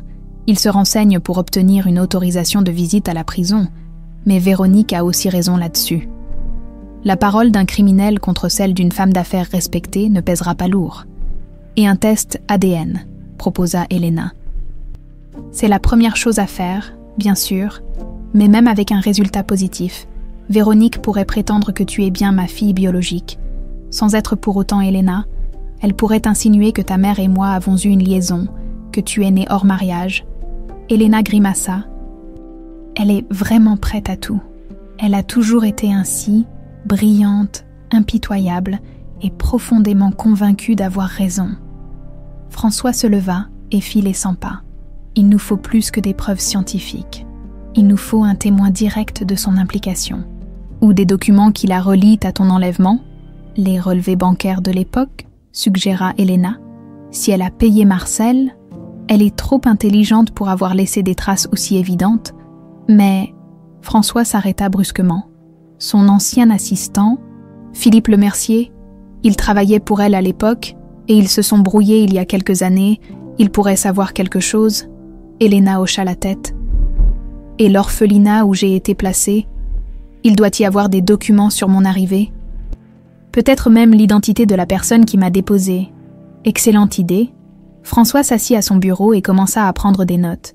Je vais engager un détective privé, quelqu'un de discret, qui ne soit pas lié à la famille. Véronique ne doit pas savoir que nous enquêtons. Les jours suivants furent intenses. François contacta Henri Garnier, un ancien inspecteur de police reconverti dans les enquêtes privées. L'homme, robuste et taciturne, les écouta sans montrer la moindre surprise, comme si les enlèvements d'enfants par des tantes avides faisaient partie de son quotidien. « Je vais avoir besoin d'un échantillon d'ADN », dit-il en sortant un kit de prélèvement. « Et de toutes les informations sur l'orphelinat où vous avez grandi, mademoiselle. Elena lui fournit les noms des différentes institutions qui l'avaient accueillie. Depuis le foyer Saint-Joseph à Marseille, où elle était arrivée à 8 ans sans souvenir clair de son passé, jusqu'au dernier centre à Lyon qu'elle avait quitté à 18 ans, « J'ai une autre piste », annonça François, alors que Garnier s'apprêtait à partir. « Marcel Dubois, il est actuellement incarcéré à la prison de Fresnes pour escroquerie. Il était notre chauffeur à l'époque de la disparition d'Elena. » Le détective nota l'information. « Je verrai ce que je peux faire, mais si votre sœur est aussi influente que vous le dites, il faudra être extrêmement prudent. Ce genre de personne a généralement des yeux et des oreilles partout. » Pendant ce temps, la vie au manoir Moreau prenait une tournure nouvelle. Elena avait officiellement cessé d'être Claire la gouvernante. Même si personne hors de la famille ne connaissait encore sa véritable identité, Sophie s'épanouissait visiblement, retrouvant le sourire et la parole avec une rapidité surprenante. Un matin, alors qu'elles jardinaient ensemble, la petite fille demanda abruptement « Est-ce que tante Véronique va aller en prison ?»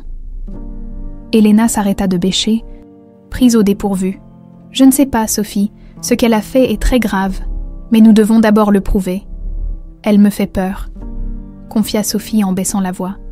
Elle sourit toujours, mais ses yeux sont froids, et elle parle à papa comme s'il était bête. « Tu es très observatrice », remarqua Elena.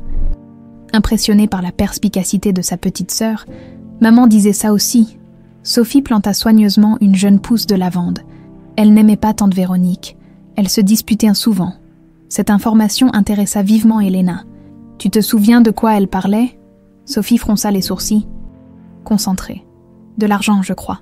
Maman disait que tante Véro prenait trop de décisions toute seule. » Elle hésita. « Une fois, j'ai entendu maman dire à papa que tante Véro savait peut-être des choses sur ta disparition, que c'était bizarre qu'elle ait trouvé un nouveau chauffeur si vite après. » Elena sentit son cœur s'accélérer. « Et qu'a dit papa ? Il s'est fâché. Il a dit que c'était sa sœur et qu'elle ne ferait jamais ça. » Ainsi, Hélène avait eu des soupçons. Peut-être même avait-elle commencé à rassembler des preuves avant sa mort. Cette piste méritait d'être explorée. Ce soir-là, quand Sophie fut couchée, Elena partagea cette révélation avec François. « Hélène me manque chaque jour », murmura-t-il, le regard perdu dans le vague. Elle était bien plus forte et plus lucide que moi, si seulement je l'avais écoutée. Elle t'aimait, dit doucement Elena, et elle n'a jamais cessé de croire que j'étais vivante quelque part. François ouvrit un tiroir de son bureau et en sortit un petit carnet relié de cuir bleu. Son journal, je n'ai jamais eu le courage de le lire après sa mort. Peut-être y trouverons-nous quelque chose. Alors qu'ils feuilletaient ensemble les pages couvertes de l'écriture élégante d'Hélène, un bruit de moteur leur parvint de l'extérieur. François se leva et écarta légèrement le rideau. « C'est Véronique », dit-il, tendu. Elle n'était pas censée venir aujourd'hui. Elena rangea précipitamment le journal dans le tiroir. « Que fait-on ? On continue comme prévu. Elle ne doit pas soupçonner que nous enquêtons. » François prit une profonde inspiration. « Prête à affronter ta tante, Elena Moreau ?» Pour toute réponse. Elle se redressa, le menton relevé dans un geste de défi. « Plus que jamais, père ?» Véronique entra dans le salon avec cette assurance caractéristique des personnes habituées à imposer leur volonté, élégante dans son tailleur gris perle, pas un cheveu dépassant de son chignon impeccable. Elle semblait incarner la sophistication et le contrôle. Pourtant, Elena percevait désormais la fêlure derrière ce masque de perfection, une tension dans la mâchoire, un regard qui balayait la pièce avec une vigilance excessive. « François, ma chérie » salua-t-elle en embrassant son frère sur les joues. Son parfum, ce même parfum qu'Elena avait senti la nuit de son enlèvement, envahit l'espace. Et Mademoiselle Duret, ou devrais-je dire, ma prétendue nièce, le sarcasme dans sa voix était à peine voilé. François se raidit. « Son nom est Elena Moreau », dit-il fermement. « Ma fille. » Véronique s'installa dans un fauteuil, croisant ses jambes avec une nonchalance étudiée. « Comme c'est touchant, tu as toujours eu un faible pour les contes de fées, mon frère. Que viens-tu faire ici, Véronique ?» demanda François sans détour. « J'ai remarqué des mouvements inhabituels sur nos comptes professionnels, des retraits pour payer un certain Henri Garnier. » Elle haussa un sourcil parfaitement épilé. « Un détective privé, si je ne m'abuse. » Elena sentit un frisson glacé parcourir son échine. Comment Véronique pouvait-elle déjà être au courant ? « Je gère mes finances personnelles comme je l'entends, » répliqua François. « Pas quand tu utilises les fonds de l'entreprise. Véronique sortit un document de sa pochette en cuir. En tant que directrice financière, je dois approuver ce genre de dépenses. Qu'espères-tu trouver exactement, François? Des preuves contre moi? La vérité? Simplement, un rictus déforma brièvement les lèvres parfaites de Véronique. La vérité, quelle noble quête. Elle se tourna vers Elena. Et toi, ma chère nièce, combien demandes-tu exactement pour jouer ce rôle? François est généreux, mais je pourrais l'être davantage. Je ne joue aucun rôle, répondit calmement Elena. Je suis Elena Moreau, que vous avez arrachée à sa famille il y a 16 ans. Quelle imagination débordante. Véronique ouvrit son sac à main et en sortit une enveloppe. 50 000 € cash disparaît avec ça et nous oublierons cette mascarade. François se leva d'un bond. Comment oses-tu? Je protège notre famille, comme toujours, répondit Véronique sans se départir de son calme. 7. Personne veut de l'argent. Donnons-lui ce qu'elle veut et passons à autre chose. Elena fixa l'enveloppe, puis le visage de celle qui avait détruit son enfance. Je ne veux pas votre argent, je veux justice. La justice, Véronique eut un petit rire sec. Ma pauvre enfant, la justice est pour ceux qui peuvent pour se la payer, et dans ce cas précis, c'est moi qui ai les moyens de me l'offrir. Son regard se durcit. Réfléchis bien, 50 000 € aujourd'hui, ou une bataille juridique que tu ne peux pas gagner. Sors de chez moi, ordonna François, la voix tremblante de colère. Maintenant, Véronique se leva avec une lenteur délibérée. Comme tu voudras, mais n'oublie pas notre conseil d'administration lundi prochain. J'ai préparé un dossier complet sur ta fragilité psychologique, ton obsession pour ta fille disparue, ton incapacité à accepter sa mort. Tu n'oserais pas, souffla François, pour protéger l'héritage de notre père. J'oserais tout. Elle déposa l'enveloppe sur la table basse. Mon offre tient toujours, pour, disons, 24 heures. Après son départ, un silence lourd s'abattit sur le salon. Elena fixait l'enveloppe comme si elle contenait un venin mortel. « Elle a peur !» dit finalement François. « C'est bon signe. Elle a aussi des informations que nous n'avons pas, » répliqua Elena. « Comment savait-elle pour Garnier? Elle a probablement des contacts à la banque. » François se passa une main lasse sur le visage. « Nous devons accélérer les choses. Le conseil d'administration est dans 3 jours. Et Véronique ne bluffe pas. Elle m'écartera si elle le peut. » Le téléphone de François sonna, interrompant leur conversation. C'était Henri Garnier. « J'ai des nouvelles », annonça le détective sans préambule. « Bonnes et mauvaises. Commencez par les bonnes », demanda François en mettant le haut-parleur. « L'ADN est formel. Mademoiselle Duret est bien votre fille biologique. » Elena et François échangèrent un regard ému, malgré la confirmation d'une vérité qu'ils connaissaient déjà dans leur cœur. « Et les mauvaises ?» s'enquit François. « Marcel Dubois est introuvable.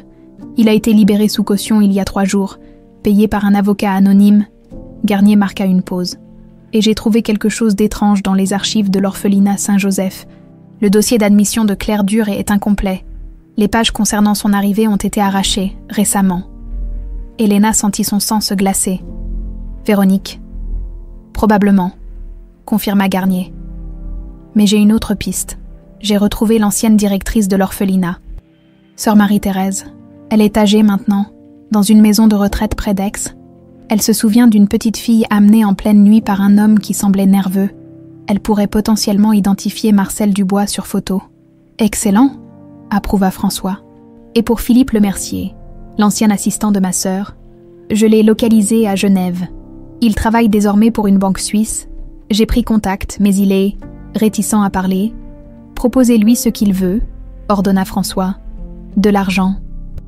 Des garanties légales, n'importe quoi. » Après l'appel, Elena et François mirent à jour leur stratégie. Le temps pressait. Véronique avait clairement l'intention de discréditer François avant qu'il ne puisse rassembler suffisamment de preuves contre elle. « Nous devons contacter tous les membres du conseil, » décida François. « Les mettre de notre côté avant la réunion. »« Et Sophie ?» s'inquiéta Elena. « Véronique pourrait essayer de l'utiliser contre toi. » François pâlit à cette idée. « Tu as raison. À partir de maintenant, elle ne sort plus sans surveillance. Et il serait peut-être plus sûr qu'elle ne reste pas au manoir. Martine pourrait l'emmener chez sa sœur à Cassis pour quelques jours, suggéra Elena. Loin des regards et de la presse, si l'affaire éclate, cette nuit-là, alors que le manoir était plongé dans le silence, Elena ne parvenait pas à trouver le sommeil. Elle errait dans les couloirs, s'imprégnant de ces lieux dont elle avait été privée pendant si longtemps. Dans la bibliothèque, elle découvrit la lumière allumée. François s'y trouvait, le visage creusé par la fatigue, feuilletant le journal intime d'Hélène. « Tu devrais te reposer », dit-elle doucement. Il leva vers elle un regard hanté. « Comment pourrais-je ? Chaque minute perdue est une victoire pour Véronique. » Elena s'assit près de lui. « Tu as trouvé quelque chose ? Des soupçons, des intuitions. » Hélène était brillante. Elle avait commencé à collecter des informations sur les activités financières de Véronique après ta disparition. Elle notait les incohérences, les petites anomalies. François tourna les pages jaunies avec précaution. « Regarde ici.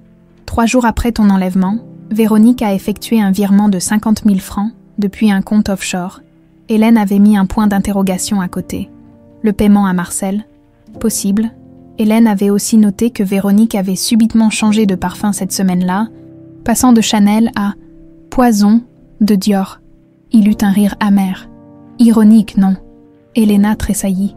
C'est exactement ce que je sentais cette nuit-là. Ce parfum lourd, presque étouffant. François hocha lentement la tête.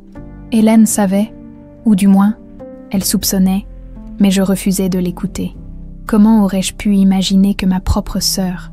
Tu ne pouvais pas savoir, le rassura Elena en prenant sa main. Personne ne soupçonne ceux qui l'aiment d'une telle noirceur. Ils furent interrompus par la sonnerie du téléphone de François. À cette heure tardive, cela ne pouvait être qu'urgent. C'était encore Garnier. Philippe Lemercier a accepté de parler, annonça-t-il, l'excitation perceptible dans sa voix habituellement monotone. Mais il pose ses conditions. Il veut vous rencontrer en personne, dans un lieu public, demain, au Café de l'Opéra à Paris, 15h. J'y serai, promit François.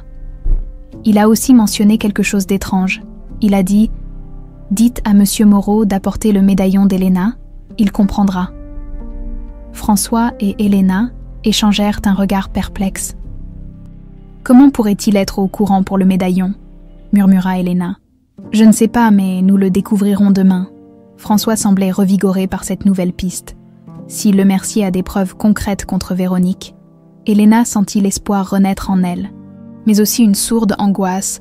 Tout semblait aller trop vite maintenant, après 16 années d'immobilisme. Et si c'était un piège, si Véronique avait anticipé leur mouvement? « Je viens avec toi demain », décida-t-elle. François hésita. Ce pourrait être dangereux. Justement. « Nous restons ensemble désormais. » Elle sourit faiblement. « J'ai déjà été séparée de toi pendant trop longtemps. » Le lendemain matin, alors qu'ils préparaient le départ pour Paris, Sophie les surprit dans le hall. « Où allez-vous » demanda-t-elle, son lapin en peluche serré contre elle. « À Paris pour une affaire importante », expliqua François. « Martine va t'emmener chez sa sœur quelques jours, tu te souviens, au bord de la mer. » Le visage de Sophie se ferma. « C'est à cause de tante Véro, c'est ça. J'ai entendu votre dispute hier. » Elena s'agenouilla devant sa petite sœur. « Sophie, écoute-moi. Tante Véronique a fait quelque chose de très mal il y a longtemps. Nous essayons de le prouver pour qu'elle ne puisse plus jamais faire de mal à personne. Tu comprends ?» Sophie hocha gravement la tête. « Elle t'a emmené loin de nous. »« Oui. Et maintenant que je suis revenue, je ne laisserai plus personne nous séparer. » Elena serra Sophie dans ses bras. « Sois sage avec Martine. D'accord, nous reviendrons très vite. » Alors qu'ils montaient en voiture, Elena jeta un dernier regard vers le manoir. Sophie, debout sur le perron avec Martine, agitait la main en signe d'adieu. Un étrange pressentiment étreignit le cœur d'Elena, celui d'une page qui se tourne, d'un nouveau chapitre qui s'ouvre, pour le meilleur ou pour le pire. Paris s'étendait sous un ciel gris. Ses toits d'ardoise luisant sous une bruine légère, le café de l'Opéra bourdonnait d'une activité tranquille, mélange de touristes et d'habitués. François et Elena s'installèrent à une table en retrait, d'où ils pouvaient observer l'entrée sans être immédiatement visibles. « Tu es nerveuse », remarqua François en voyant Elena triturer son médaillon. « J'ai l'impression que tout va se jouer aujourd'hui », admit-elle. Après 16 ans d'attente, c'est vertigineux. Le téléphone de François vibra, un message de Garnier. Lemercier en approche, costume bleu marine, lunettes rondes. Je surveille les environs.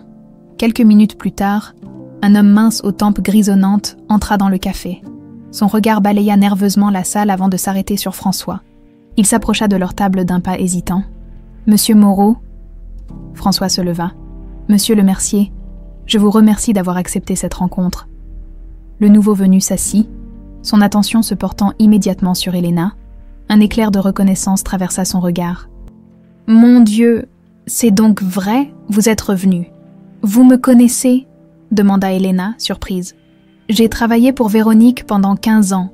J'ai vu vos photos partout dans le manoir après votre disparition. » Il déglutit péniblement. « Et j'ai assisté, impuissant, à la destruction méthodique de votre famille. » François se pencha en avant. « Vous avez parlé du médaillon. Comment êtes-vous au courant ?» Le Mercier jeta un regard circulaire, comme pour s'assurer que personne ne les écoutait. « J'ai aidé à le cacher.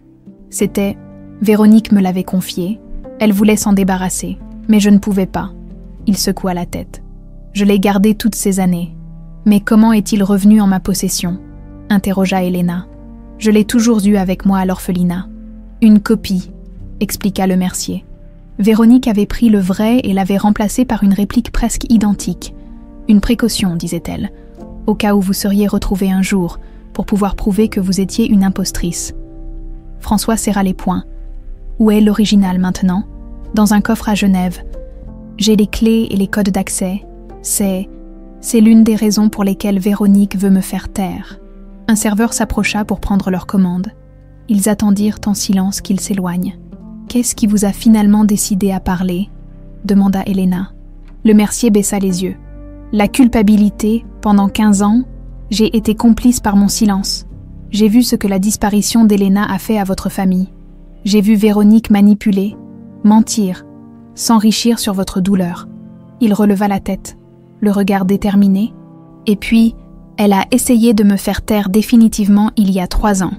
Que voulez-vous dire, François blêmit ? Un accident de voiture, frein mystérieusement défaillant dans un virage en montagne, j'ai survécu de justesse. » Le Mercier retroussa sa manche, révélant une cicatrice impressionnante. « J'ai compris le message et je suis parti en Suisse. Mais j'ai emporté une assurance. » Il sortit une clé USB de sa poche intérieure. Des documents, des transactions financières, des correspondances, des enregistrements de conversations. Tout ce qui prouve l'implication de Véronique dans l'enlèvement d'Elena et sa tentative de prise de contrôle des entreprises Moreau, François fixa la clé comme si elle contenait la rédemption elle-même. Pourquoi ne pas être allé à la police ? Véronique a des relations partout. Elle aurait été prévenue avant même que je ne finisse ma déposition. Le Mercier poussa la clé vers eux. Mais maintenant qu'Elena est revenue, tout change. Elena prit la clé, la serrant dans sa paume.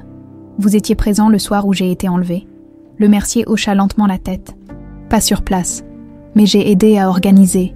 Je pensais qu'il s'agissait juste de vous éloigner temporairement. » Véronique parlait de pression psychologique sur François, pour qu'il lui cède plus de pouvoir dans l'entreprise. Je n'ai compris que plus tard qu'elle n'avait jamais eu l'intention de vous ramener. Les mains d'Elena tremblaient. Face à elle, se trouvait un homme qui avait participé à la destruction de son enfance, qui avait aidé à l'arracher à ses parents. Pourtant, il représentait aussi leur meilleur espoir de justice. « Je ne vous demande pas votre pardon », ajouta le Mercier, comme s'il lisait dans ses pensées. « Je sais que ce que j'ai fait est impardonnable, mais je veux que Véronique paie, pour vous, pour votre mère, pour tous ceux qu'elle a blessés. » François prit une profonde inspiration. « Êtes-vous prêt à témoigner ? Devant la police, devant un tribunal s'il le faut ? » « Oui, mais nous devons agir vite. Véronique sait que je suis revenue en France. Elle a déjà essayé de me contacter. » Le téléphone de François sonna. C'était Garnier. « Monsieur Moreau, nous avons un problème.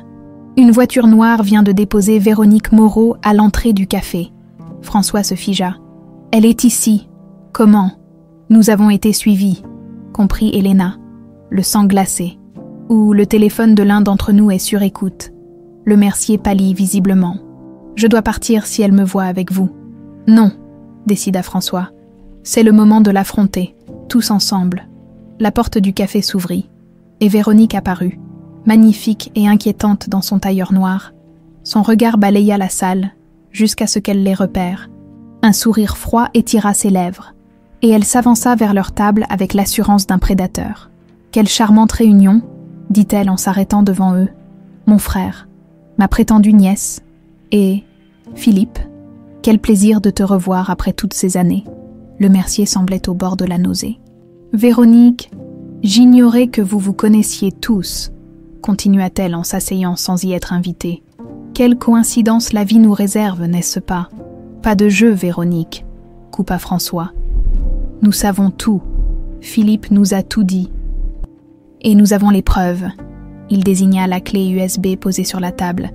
Quelque chose vacilla dans le regard de Véronique, une fissure dans son assurance. Mais elle se reprit aussitôt. Des preuves de quoi exactement? De la façon dont j'ai sauvé l'entreprise familiale de la ruine. De comment j'ai protégé notre héritage pendant que tu te noyais dans ton chagrin. Des preuves que tu as orchestré l'enlèvement d'Elena, précisa François, la voix tremblante de colère contenue. Que tu as payé Marcel Dubois pour l'emmener loin de nous. Que tu as menti, manipulé, détruit notre famille pour ton profit personnel. Véronique eut un petit rire sec. Quelles accusations dramatiques, et basées sur quoi? La parole d'un ancien employé rancunier?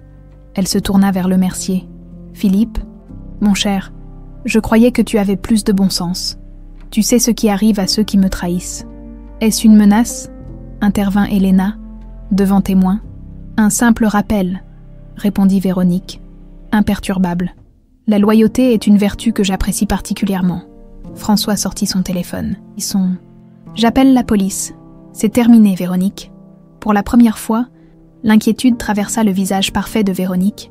Avant de faire quelque chose d'irréfléchi, mon frère, tu devrais peut-être appeler Martine, pour t'assurer que Sophie va bien.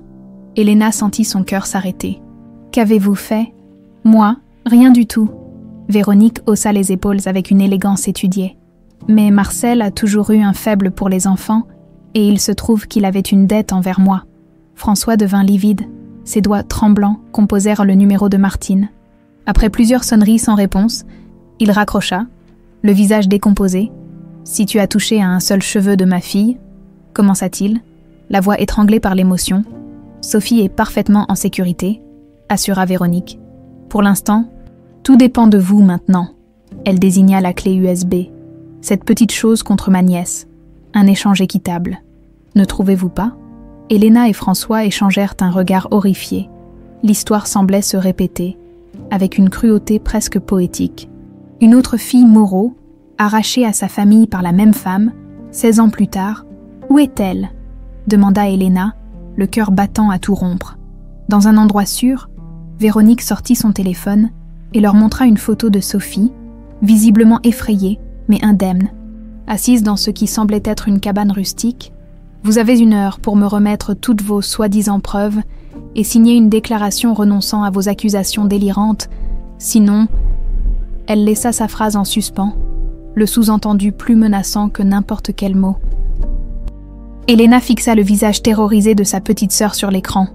L'histoire ne se répéterait pas cette fois, pas si elle pouvait l'empêcher. « Très bien, » dit-elle en poussant la clé USB vers Véronique. « Prenez-la, mais ramenez-nous Sophie. » Véronique sourit.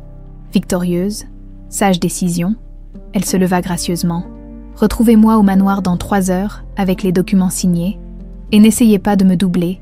Je n'hésiterai pas à faire ce qui est nécessaire. » Encore une fois, après son départ, un silence de plomb s'abattit sur leur table. François semblait brisé, le visage enfoui dans ses mains. « Nous ne pouvons pas la laisser gagner, » murmura le Mercier. « Pas après tout ce temps. » Elena posa une main sur l'épaule de son père. « Elle ne gagnera pas. J'ai un plan. » La route vers le manoir Moreau semblait interminable. Derrière le volant, François conduisait en silence, le visage creusé par l'angoisse. À ses côtés, Elena gardait les yeux fixés sur le paysage provençal qui défilait, ce même paysage qu'elle avait contemplé en arrivant quelques semaines plus tôt, sans savoir qu'elle rentrait chez elle. « Tu crois vraiment que ça va fonctionner ?» demanda François, brisant enfin le silence. « Ça doit fonctionner, » répondit Elena. Véronique a toujours eu un point faible, son arrogance. Elle se croit plus intelligente que tout le monde. Elle l'est souvent. Pas aujourd'hui. Elena serra dans sa poche la véritable clé USB. Celle que le Mercier lui avait discrètement glissée avant qu'ils ne se séparent. Celle qu'elle avait poussée vers Véronique au café, contenait des fichiers factices, pas face à nous tous. Henri Garnier les attendait à 1 kilomètre du manoir, garé sur un chemin forestier. Son visage fermé s'illumina légèrement en les voyant arriver. « J'ai des nouvelles », annonça-t-il, dès qu'ils sortirent de la voiture. « Nous avons identifié la cabane où est retenue Sophie. C'est un ancien cabanon de chasse appartenant aux Moreau, à environ 8 km d'ici. » François agrippa le bras du détective. « Elle va bien. Mes hommes l'ont repérée par la fenêtre. Elle semble indemne, gardée par 2 individus, dont l'un correspond à la description de Marcel Dubois. Pourquoi ne pas intervenir immédiatement ? Demanda Elena. Trop risqué, il pourrait paniquer. Garnier sortit une carte. Le plan est de les prendre par surprise une fois que Véronique sera neutralisée. Mes contacts à la police sont prêts à intervenir, mais ils attendent mon signal. Et sœur Marie-Thérèse, s'enquit François. Elle nous attend au manoir, comme convenu.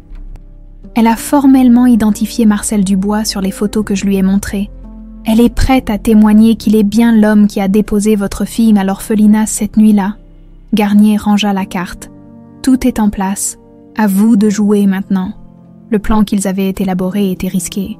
Véronique s'attendait à les voir arriver vaincus, prêts à signer n'importe quoi pour récupérer Sophie. Au lieu de cela, ils allaient la confronter avec l'ensemble des preuves et des témoins qu'ils avaient rassemblés. Une confrontation publique, devant témoins, où son masque tomberait enfin. Lorsqu'ils arrivèrent au manoir, plusieurs voitures étaient déjà garées dans l'allée. Elena reconnut celle de Véronique, mais aussi plusieurs véhicules qu'elle n'avait jamais vus. « Qui sont ces gens ?» demanda-t-elle. « J'ai invité le conseil d'administration au complet, » expliqua François, « ainsi que notre avocat familial, maître Dumas. Véronique pense qu'ils sont là pour entériner mon départ forcé de l'entreprise. Elle va avoir une surprise, » murmura Elena. Ils entrèrent ensemble dans le grand salon, où une douzaine de personnes étaient réunies. Véronique, debout près de la cheminée, tenait un verre de cognac. Son sourire confiant vacilla légèrement en voyant leur expression déterminée. « François, mademoiselle Duret » salua-t-elle. « Nous vous attendions. »« C'est mademoiselle Moreau » corrigea François d'une voix forte. « Ma fille, Elena Moreau, de retour parmi nous après 16 ans d'absence forcée. » Un murmure parcourut l'assemblée. Véronique pâlit imperceptiblement. « Mon frère traverse une période difficile, » dit-elle avec un sourire contraint. Son obsession pour sa fille disparue l'a malheureusement conduit à croire les affabulations de cette jeune femme opportuniste. « Ce ne sont pas des affabulations », intervint une voix chevrotante. Tous se tournèrent vers l'entrée du salon où se tenait une religieuse âgée en fauteuil roulant, accompagnée de Garnier. « Sœur Marie-Thérèse », présenta François. L'ancienne directrice de l'orphelinat où Elena a été placée après son enlèvement. La vieille femme s'avança, son regard perçant fixé sur Véronique. « Je reconnais l'homme qui a amené cet enfant au milieu de la nuit, Marcel Dubois. » Elle désigna une photographie que Garnier venait de poser sur la table basse. Il était nerveux, pressé. Il a dit que la petite n'avait plus de famille, qu'elle s'appelait Claire désormais. Et Marcel travaillait pour qui à l'époque ? Demanda François. Pour mademoiselle Véronique Moreau, répondit une nouvelle voix. Philippe Lemercier venait d'entrer dans le salon, encadré par 2 policiers en civil. Véronique laissa tomber son verre, qui se brisa sur le sol en marbre. Philippe a des choses très intéressantes à nous raconter, poursuivit François. Sur des transactions financières suspectes juste après la disparition d'Elena, sur des conversations qu'il a entendues, sur tes instructions précises concernant ma fille. Des mensonges, siffla Véronique, de pure calomnie d'un employé renvoyé pour incompétence. Pas seulement des paroles, répliqua Lemercier en sortant un enregistreur de sa poche. Des preuves. Il pressa un bouton, et la voix de Véronique emplit la pièce. Si François ne cède pas les parts, nous passerons au plan B. La petite disparaîtra. Il sera tellement dévasté qu'il me laissera les commandes. Le silence qui suivit était assourdissant. Véronique semblait figée, comme une statue de sel. « Où est Sophie ?» demanda François, implacable. La question sembla ramener Véronique à la réalité. Son visage se durcit. « Vous croyez vraiment m'avoir piégée ? Pathétique. » Elle sortit son téléphone. « Un mot de ma part, et votre précieuse Sophie. » Elle n'acheva jamais sa phrase. La porte du salon s'ouvrit à nouveau, et Martine entra, tenant Sophie par la main. La fillette, dès qu'elle aperçut son père et sa sœur, se précipita vers eux. « Papa !» Elena, François la souleva dans ses bras, incapable de retenir ses larmes. « Sophie, comment ? Les hommes qui me gardèrent sont partis quand les policiers sont arrivés ?» expliqua Sophie. Martine était cachée dans les bois, Elle m'a trouvée et m'a ramenée. Véronique regardait la scène. Livide, son monde s'effondrait devant elle. Ses yeux cherchaient frénétiquement une issue. Mais 2 policiers bloquèrent déjà la porte. « Véronique Moreau », annonça l'un d'eux en s'avançant. « Vous êtes en état d'arrestation pour enlèvement d'enfants. Séquestration, tentative d'extorsion et entrave à la justice. Vous ne pouvez pas, » protesta-t-elle faiblement. « Je suis une Moreau. »« Plus maintenant », déclara François. « Le conseil a voté ton exclusion de l'entreprise familiale il y a 1 heure, à l'unanimité. Tu n'es plus rien, Véronique, ni ma sœur, ni une Moreau. » Alors que les policiers l'emmenaient, Véronique se tourna une dernière fois vers Elena. « J'aurais dû te faire disparaître définitivement. C'était ma seule erreur. »« Non, » répondit Elena. « Ton erreur a été de croire qu'on pouvait briser une famille. Les liens du sang sont plus forts que ta haine. » Véronique ne répondit pas. Son masque de perfection s'était définitivement fissuré, révélant toute l'amertume et la jalousie qu'il avait consumée pendant des décennies, escortée par les policiers. Elle quitta le manoir Moreau pour la dernière fois. 6 mois plus tard, le soleil inondait le jardin du manoir, paré de 1000 fleurs. Sophie avait insisté pour organiser une grande fête célébrant le retour officiel d'Elena dans la famille. Le procès de Véronique venait de s'achever. La condamnant à 15 ans de prison pour ses crimes, Marcel Dubois, arrêté le jour même de la confrontation, avait rapidement accepté de témoigner contre Véronique en échange d'une peine réduite. Ses aveux avaient scellé le sort de celle qui s'était crue intouchable pendant si longtemps. Sous le grand chêne, François observait ses 2 filles, qui arrangèrent des fleurs sur une table de jardin. Son cœur débordait d'une gratitude qu'il n'aurait jamais cru ressentir à nouveau, après tant d'années de douleur. « À quoi penses-tu » demanda Elena en s'approchant de lui. « À ta mère. À combien elle serait heureuse de nous voir tous réunis. » Elena prit sa main. « Elle est là, d'une certaine façon, dans Sophie. Dans moi, dans ce jardin qu'elle aimait tant. » François acquiesça, ému. « Tu sais, la fondation que tu as créée pour aider les enfants séparés de leur famille, Hélène en aurait été tellement fière. C'est ma façon de donner un sens à tout ça, » expliqua Elena, « de transformer cette souffrance en quelque chose de positif. » Sophie les rejoignit en courant, ses longs cheveux noirs flottant derrière elle. Son visage, autrefois si grave, s'illuminait désormais souvent d'un sourire spontané. « Venez, les invités arrivent. » Effectivement, les premières voitures remontaient à l'allée du manoir, des amis, d'anciens employés, des membres du conseil d'administration, tous venaient célébrer la renaissance de la famille Moreau. « Un jour, » dit François en regardant la vaste propriété autour d'eux, « tout ceci sera à vous deux, notre héritage familial, que Véronique voulait tant protéger, mais ce ne sont que des pierres et de l'argent. Le véritable trésor des Moreau, c'est vous, mes filles. » Tandis que les invités commençaient à descendre de voiture, François, Elena et Sophie se dirigèrent ensemble vers l'entrée du manoir. Derrière eux, dans un coin ensoleillé du jardin, ils avaient planté un jeune chêne le matin même, un symbole de renouveau, d'enracinement, de continuité. Elena Moreau était enfin rentrée chez elle, et rien ni personne ne pourrait plus jamais l'en arracher.